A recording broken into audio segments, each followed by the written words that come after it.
In today's video, we will be discussing the concept of race and how it is not biologically rooted.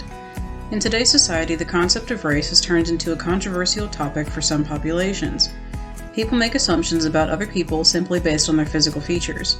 These can include skin color, hair type, and face and eye shape, among other things.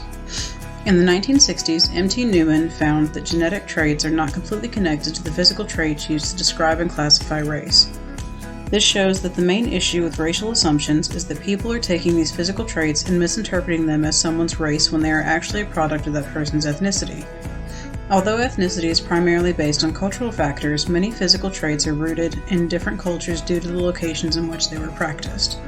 People often did not move very far, therefore their genetic makeup mostly remained the same. Richard Lewontin published his work in 1972 that studied genetic variation among racial groups. He looked at races, populations, individuals of those populations, and the differences between them. In determining genetic diversity, he found that differences in race and population were insignificant in comparison to the overall differences between individuals. Much more research has been done that supports these findings. Evidence found from these studies show that around 5 to 10% of genetic variation can be connected to race categories. The remaining percentages represent variations between individuals, which proved to be considerably higher. In a sociological setting, after numerous studies, many people and academics have agreed that race is a socially constructed idea. Since it has been determined that race is an idea, there are no biological standards within which race can be defined. Contrary to this notion, people still often put value and status into perceived races. Because of this, when a person is identified as a certain race, it can either restrict or allow that individual to participate in certain social activities. For example, someone who is perceived as white may be determined to have a higher social ranking than someone who is perceived as African American, Asian, or Mexican.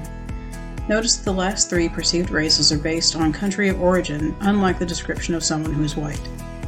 This further shows how ethnicity is often replaced with race.